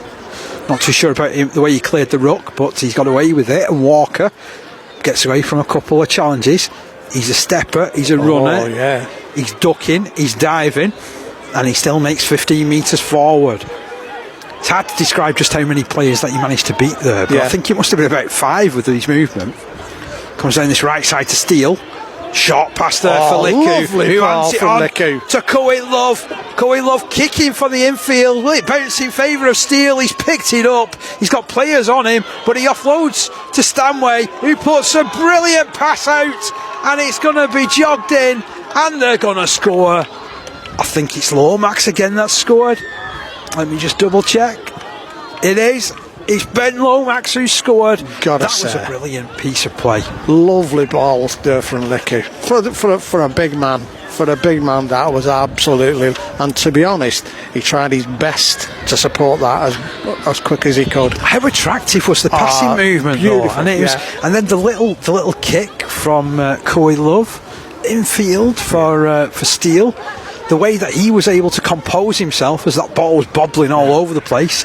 Stanway with a sumptuous ball out wide, and then the finish from Lomax. And we've got to look at what was said by Matty Wilson on the interview that you did with him. He said, you've got to go through the processes, stick to your processes. That's what gets you where you want to be. But he likes players to play an heads up and play what's in front of them, and that was classic. Play what's in front of you there. Stanway's sort of little involvement was absolutely superb. Can he add another to his tally here, right in front of the sticks? Comes up. Yes, he can. 36 points to 0, and I'm glad that parked in the corner, because it's rare that your car is going to get hit from any sort of get to the poster here. But that's 3 out of 5 now for Stanway. More importantly, 36-0 in favour of Crosfields. A vastly improved second half. Can they get some reward for it, Maryport? It's been a long trip down. I know that they set off from Maryport this morning at 9 o'clock. So it's a long day, isn't it? Giving up a full day to come down here and take part in the BetFred Challenge Cup. It's much appreciated by everyone right around this ground, by everybody listening. If only everybody had the same attitude to the Challenge Cup. Yeah. But here's Jack Fox. Fox running from deep and getting it out towards his own 20-metre line. Been great to bring you this coverage this afternoon. Just the first of many games that we'll be bringing you between now and the end of the season. We've also got a regular podcast on a Wednesday night, which goes live shortly after 10 p.m. or whenever Steve kicks me out of his house where we record it. They're bringing it down this right side again. Liku on the charge up to the 40-metre line inside his own half the field. I think he fancies himself as centre, Liku. They've been running with him in pre-season as second row. So I think we're going to see a different Elliot Liku this season. I think he's going to alternate between prop and second row. Kick comes in from Stanway to complete this set. It's a decent kick as well. Splits winger and full back. Skillen picks up on his own 10. Drags his side back over the 20-metre line. That's brilliant work from him. He's done really well as the full back, hasn't he? Good yards, very good yards. Plays it to Foster. He hands it on, looking for the running of his winger number 5, Luke Cremins, and I heard that hit from right up here.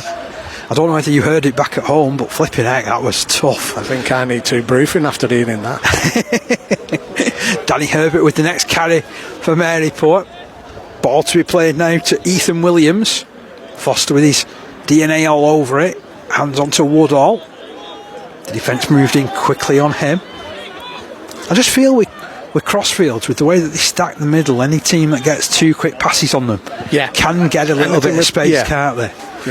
Foster with a decent kick at the end of that. Well picked up back in his own line. And run back as well from Dylan Bradish. A decently put together winger, it has to be said. Here's Lomax, 2 tries for him this afternoon. He's already equalled his try tally for last season, Steve. He's on a roll, I've got to say that. Nathan Taylor awaits dummy half duties. 40 metres away from the line. 36-0 up across field. Still they come forward with Millington and Steele passing wide. Little stepping run from Bradish. Dylan Bradish Now 25 metres away from the line, 10 metres in from touch. Ball swept back towards the middle. Steele handing on to Millington. Millington running strongly, 15 metres out.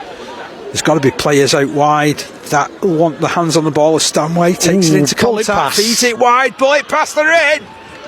Wow, brilliant movement, and that is Luke Walker who ends up siding his way through. I'll tell you what, I mean, that injury in the first half hasn't seemed to take its toll at all, does it?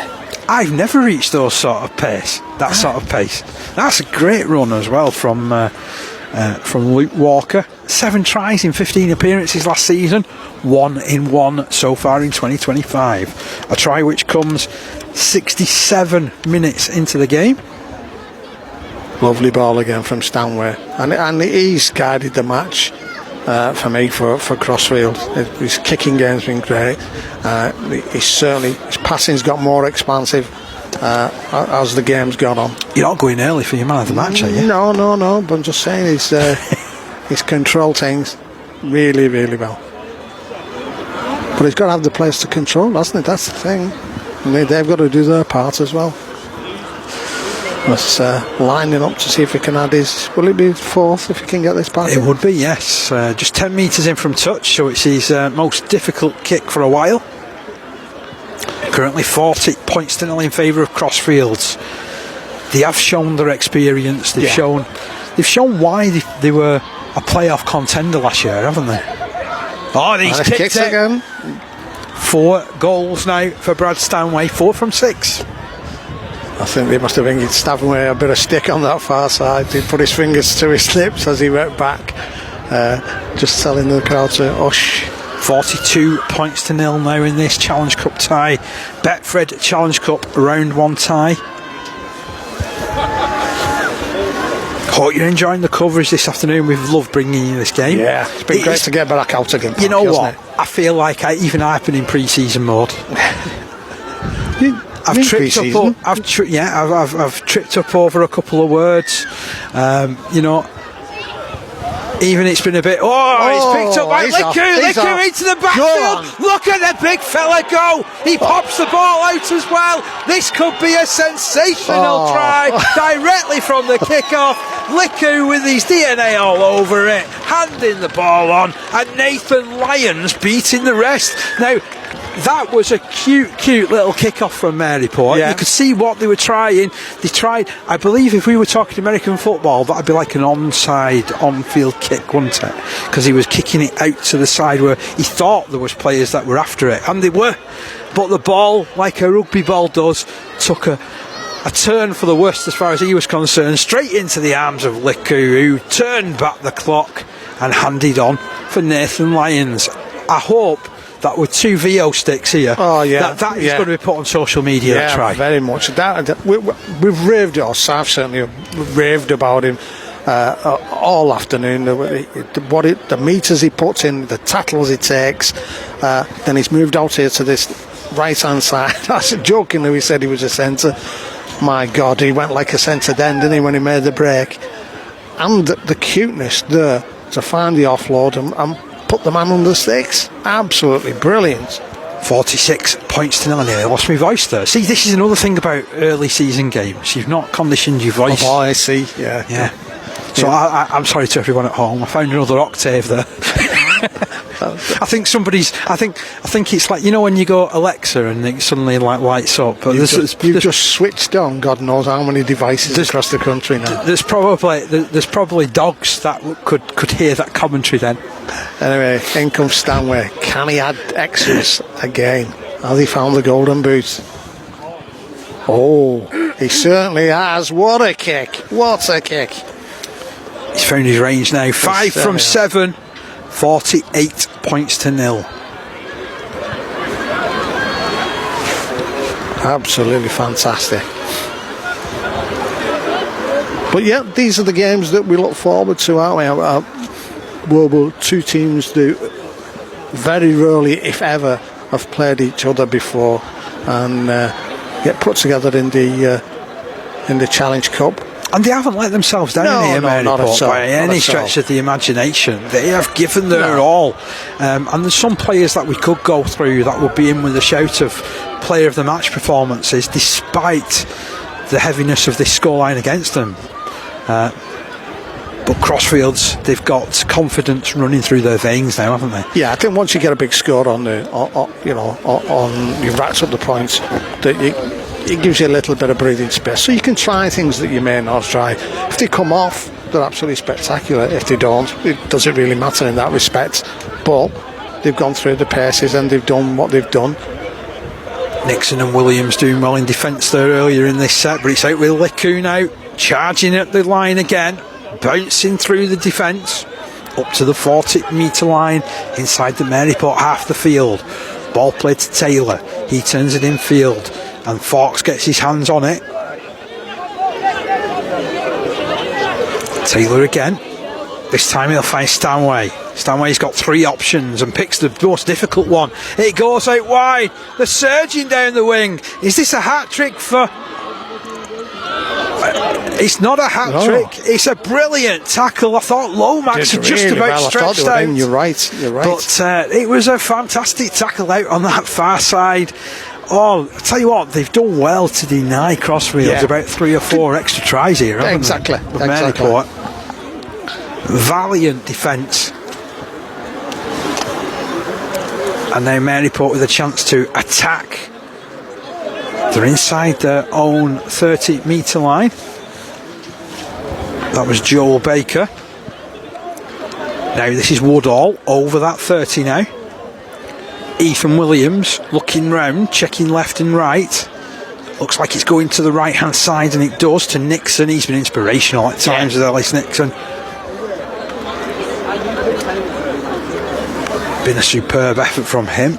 We tick into the final 10 minutes. We've got about 7 minutes remaining by my watch as Luke Baker is all wrapped up and pushed back behind his own 40-metre line. Ethan Williams at dummy half. He'll pass to the right. Kick comes in.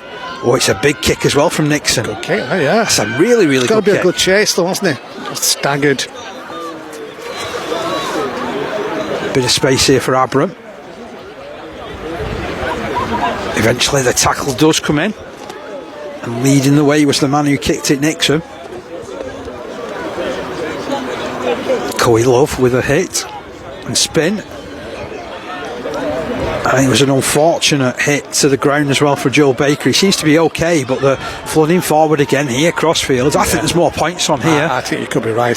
Here's Taylor. Gains 20 metres. 30 metres out from line here, Crosfields. Steele onto Stanway. Stanway wide to Brown. Brown striding through the challenge. Eventually the defence gets to him. Third man joins the fray. Chopping motion from Metcalf. It stops him, but they're just 12 metres out. Last tackle signalled here. Here's Stanway. Stanway decides he'll run himself. He kicks it over the top. He's chasing it. Will it bounce for him? No, it's just shuffled dead. It's going to be a dropout from underneath the posts. I wonder whether they've had this rule through, because this was something which was sent out about, these dropouts. Yeah. They don't have to go 10 metres and that type of stuff now. Because it used to be a penalty. Yeah. But they're going down a little bit like how the NRL, where you can drop it short and try and get on the end of it. No, they kicked it long. Here's Millington to carry the battle back. It's a good run. It's got to be said, the 4 props from Crosfields have taken a lot of energy out of this young side as well. Steele to Coelho on this right side. He steps back, gets between a couple of defenders. He's inside the 10 metre line now. Williams at dummy half, gives it to Liku. Sets himself headlong for the line. There's 3 players there, 2 underneath the ball. Williams spins it onto Steele. Steele to Stanway. Stanway out the back to Abram. Abram further wide. Here's Lomax. Lomax does get his hat trick. There's no denying him that time. No, not at all. And it takes Crosfields over the 50-point mark. And another decent passing movement out for a try. Started on this right hand side where Liku went in and took 3 or 4 players right to the line. They managed to hold him up. Ball came out, swung across again into the hands of Stanway, Ball went out over to that far left-hand side, and they've gone in again for another try. As you said, to take it over the 50 points mark. Is it too early to come to you for a player of the match? I'll let you think as Stanway attempts this conversion, unless you've already made your mind up, of course. I think I've already made my mind up, to be honest, Parker. I mean, you've got to look at, as I said, all 4 props have been really, really good. You've got Stanway, who's led everything about. Once he got a few points on the board, he's just settled down. His kicking, his actual goal kicking's got better. His in-play kicking has been outstanding. But for me, there's only one man who's done virtually everything other than kick a goal, and that's our man Elliot Liku.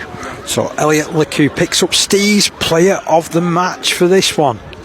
I wonder who will get the nod as the official man of the match, but Stanway with this conversion attempt. I agree, he's had a great game. I want to give a couple of honourable mentions to a couple of the Maryport lads that I've impressed. I think I mentioned him in the first half, but Ellis Nixon, the loose forward, has been absolutely tremendous. Luke Baker has had his moments at prop forward. Craig Foster, as you mentioned, he's got a little bit of maverick about him, and I like the fullback Atlee Skillen. There's plenty that they can take forward from this Maryport. And you know what, Parky, it's good for us seeing these players, because obviously when we read it, another great kick from the touchline from Stanway. But when we're doing the scores for the Cumbrian League, and we read a lot of these players' names out, we're getting to know who certainly these Maryport players are now. I had this same conversation, so this is why we love doing these early rounds of the Challenge Cup, and we actively look for games and players and teams that we haven't really covered in the past, or we might have spoken about, but we haven't actually seen them live, because you're right, it's great to put names to faces and get a feel of how tries have come about and how they play. Currently 54 points to 0 into the last 3 minutes of this game. Foster sends this restart kick long and wide, and Steele gets it, handed on to Tom Millington. Good run. Great charge back to the 30 metre line, I should say. Williams over his shoulder, looking for Taylor Boyne. Cracking name, I've got to say. Taylor Boyne, absolutely superb name. Another good run from Nathan Taylor. Oh, that's good work from Williams. He ended up tripping himself up though. Still made almost 10 metres with that carry out of dummy half though. 30 metres out from the line. Stanway with his hands on it. Gives it Steele, who gives it Liku. He gets up to the 20 metre line where he's stopped by Baker. Last tackle, Stanway. Wide kick. Beautiful kick. Oh, it's bounced up. Oh, it won't sit up for Lomax. Lomax thought he was getting on it for a 4th try.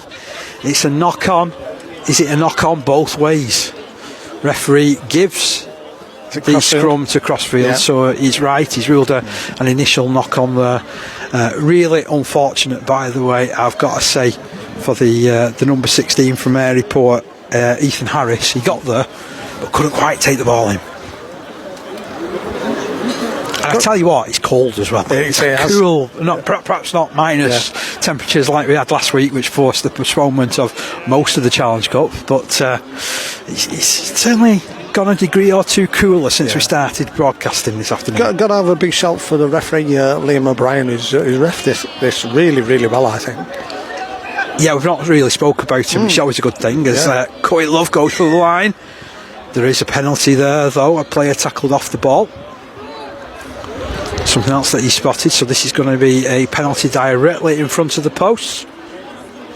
If Stanway wants another 2 points, he could definitely backheel this one over, but I somehow don't think they're going to go for that. I think they want another try. I think they might have shouted Liku up to take that one, just to put the cream on there. Good run from Williams. He has been good this afternoon. Yeah, he's elusive, isn't he? He's very elusive. He'll play this ball to Taylor. Oh, good settle. You know what? That is absolutely brilliant from Ethan Williams. Oh, yeah. Not only did he make himself about 7'3" in the challenge and stretching out the arms, he went and pinched the ball as well. Luke Baker with some good yards out on that right side. Can they get out of their own 20-metre line here? It's a solid surge forward by Luke McKnight. McKnight on the edge of his own 20-metre line. Off to the right. Baker once more. Oh, he just tried to slip the ball out. I think it just ended up going loose. He's threatened a few times, hasn't he? That, probably not the right occasion, that one. I always describe those sort of mistakes as positive errors, though, because he's trying to promote the play, isn't he? Here's Nathan Taylor, meanwhile, for Crosfields, over that 20-metre line. Moving along the line here, they're shaping up for something else. Into time added on by our match officials. Here's Steele, drifting down this right side, goes to Coey Love, bounces off one, goes again, brings it back on the inside, looks for support. It's a runaround play. Lovely move. Here's Joe Coey Love, trying to go underneath the posts. Stop 5 metres out. See that man skilling? I think he might be, Oh, and almost an intercept there for Maryport. Ashley Smith doing everything to get on the end of that one, but it goes to ground. There it is. The referee's whistle sounds, and Crosfields are through to round 2 of the BetFred Challenge Cup. A tie away at Barrow Raiders awaits them next week. Gotta say, great game, really enjoyable. It was 24-0 if you remember at half time. Second half we saw tries from Jamie Abram, 2 from Lomax to take him up to a hat trick. Walker got in on the act, and then we saw that storming effort where Liku broke the line and handed on for Nathan Lyons.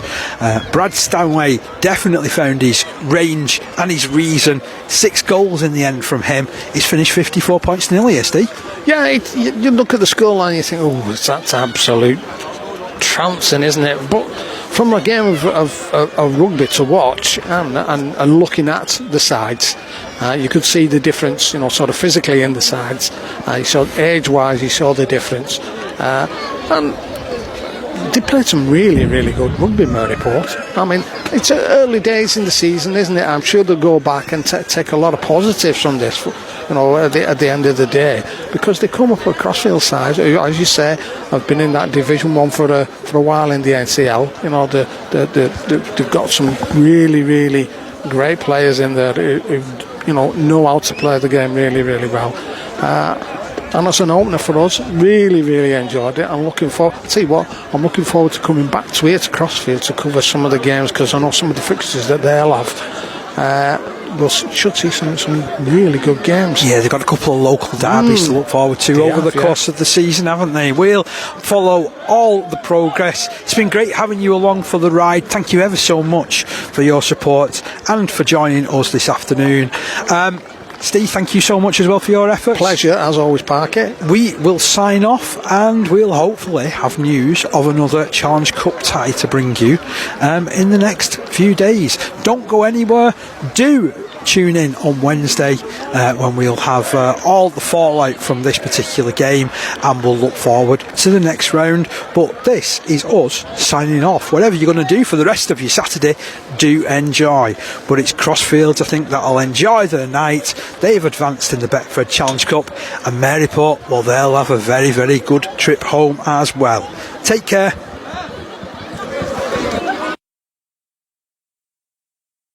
Try every scrum. Green Cooling is proud to be part of the Community Rugby League family.